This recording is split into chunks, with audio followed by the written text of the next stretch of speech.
Hello everyone, I'm Manuel and welcome back to my YouTube channel, WineTech. Today I will review the highly anticipated UMIDIGI S2 Pro. Is it as good as it looks? Well, let's find out together.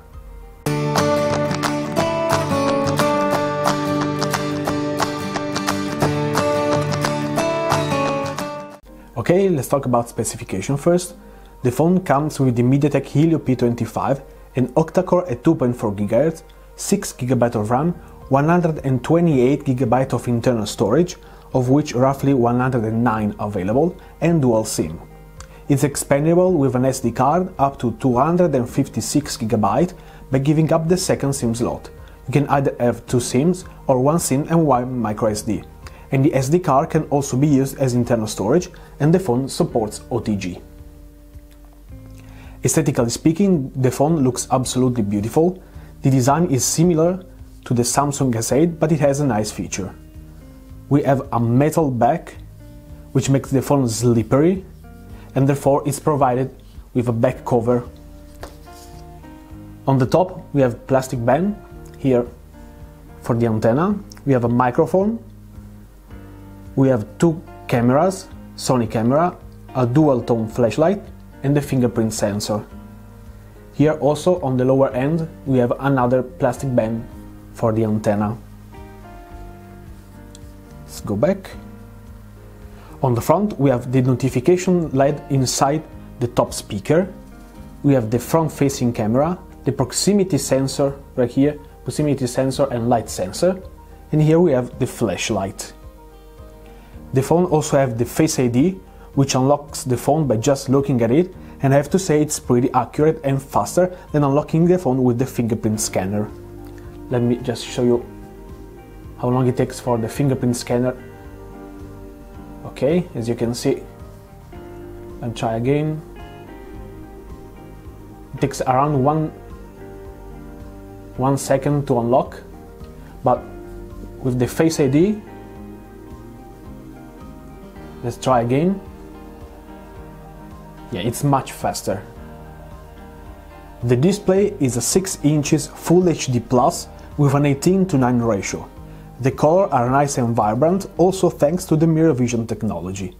The automatic brightness works faster than other similar smartphones, and it's also possible to see it even in direct sunlight. The phone comes with Android 7 with the UMIOS version 2.0.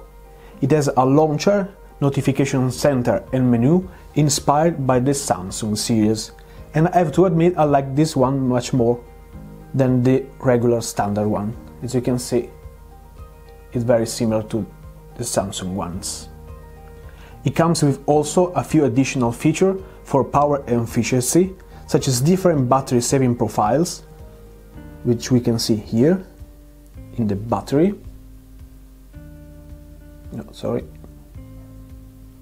The battery, we have 3 different features, but also it has the MediaTek DuraSpeed, which blocks all the app in the foreground that you're not allowing to run. That's also to increase the battery usage. You can also change the OS theme with a theme app from a few different choices. Let's go to them. At the moment there are only 5 choices. It will also give you a preview of how it will look. Let's go to the luxury edition. Let's see the sharing and so on.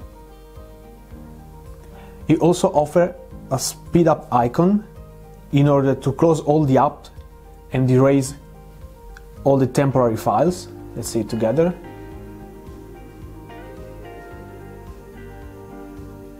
It released 400 megabytes. The software also has a freezer app, which freezes apps you don't use but you don't want to uninstall. It deactivates them so they won't consume battery, but they are still available when needed. If we just look at this, I have these apps freeze. Let's try freezing another app together. Let's try with ATM. Yeah, it's like uninstalled. It's like installed, but Now, I want to unfreeze this.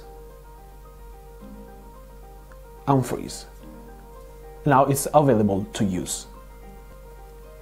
The phone also have an avatar master app, which will let you duplicate your apps in order to use multiple accounts with just one phone with this app. It also has a quick touch option that will access all the features of the phone with a simple touch, similar to the one we can find on Apple smartphone, but with more options. Let's see it in action.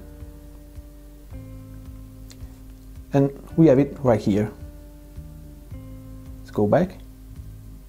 Let's click on it. And here are all the options it gives you with more. I would also like to mention that there's an option to adjust the notification light color based on the type of notification. We can see here from settings, LED notification, missed events. We can choose the color between blue, green and red. Also, we'd like to mention that this software also allows to swap between folders by just swiping them between them. I'm going to the Google folder, System Apps, Black Tech, System Info and Games. So all of them are in different pages, but I will be just swapping between them like this. Talking about gaming, the 6GB of RAM and the MediaTek Helio P25 with the Mali T880 makes gaming fast and smooth. I had no issue with any game and everything worked flawlessly. Talking about connectivity, we have the dual band Wi-Fi, both 2.4 GHz and 5 GHz, and it also has a higher range than other similar phone in the same price range. The GPS works great and it's very accurate and fast. It takes around 2 seconds to get a satellite fix. The phone has Bluetooth 4.0 and worked perfectly with my car, earphones and laptop. The speaker on top is actually quite good, with clear and loud sound, as the bottom speakers are also quite loud as well. I also wanted to mention that the phone has no audio jack and it comes with an adapter, a USB Type-C adapter. The phone has an incredible 5100 mAh battery and it has a great autonomy combined with a reasonable weight of around 200 grams. With normal usage, you'll get to the evening with more than 60% left, and it won't be a problem making it to 2 full days with it. The phone also supports fast charging, so to fully charge the phone from 0 to 100 it takes around 3 hours because of the big battery. I also wanted to show you right now the battery consumption. Let's go to battery and battery usage. As you can see, let's see focus, I charged the phone 1 day at 14 hours earlier and I still have around 6 hours of usage. So let's say around 48 hours of usage of this smartphone with just one charge, and that's incredible. And now let's talk about the camera.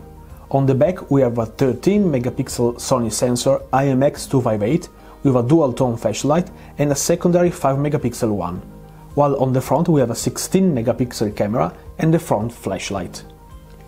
I had higher expectations from this camera, but actually it wasn't as nice as I thought. Even though it's using a Sony sensor, the photos with good lighting show a decent level of details, but sometimes they are out of focus. At night, pictures are actually not that bad, with a nice amount of details, but still insufficient for this sensor. I've also tried a third-party camera and the results were much more better than the stock camera, so I recommend to use other camera apps in order to achieve better photos. Concerning the back camera, the secondary sensor that should make a bokeh effect is actually just all the other Chinese smartphones. It just makes a circle in the center and blurs out everything else, so using for bokeh effect it's just useless.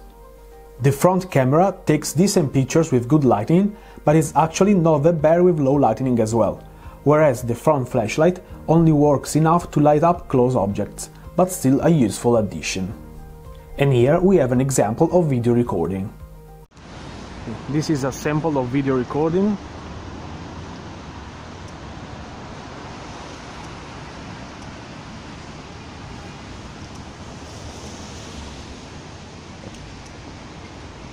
Let's try zooming in. It zooms 4 times. Yeah, but the quality is not good.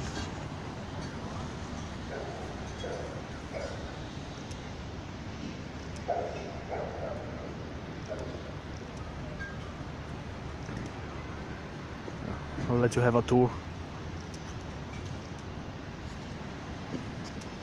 So in conclusion, for $300 you're getting an awesome looking smartphone, and personally I like the back cover the most because I like the texture and the feeling. You also have a phone with the Face ID, which is even faster than the fingerprint. You're getting the latest MediaTek processor, 6GB of RAM and 128GB of internal storage, useful addition in the software, especially for battery management, and a long-lasting battery that lasts around 2 days. On the other side, personally I think the phone is too expensive for its hardware, because the camera isn't that good as I was expecting, and sometimes the software isn't that reactive for the hardware it mounts. So in conclusion, would I recommend buying this phone? Well, I think that at the moment $300 is a little too much for what this smartphone offers, and in my opinion you should just wait until it drops to $230–250 to buy it, because actually it's not that bad, but it doesn't worth $300. Thanks everyone for watching my video. If you liked it, please give it a thumbs up and subscribe and comment. If you like to buy the smartphone, you can find the link in the description box below, and you can also follow me on Instagram and Facebook. See you soon on the next video.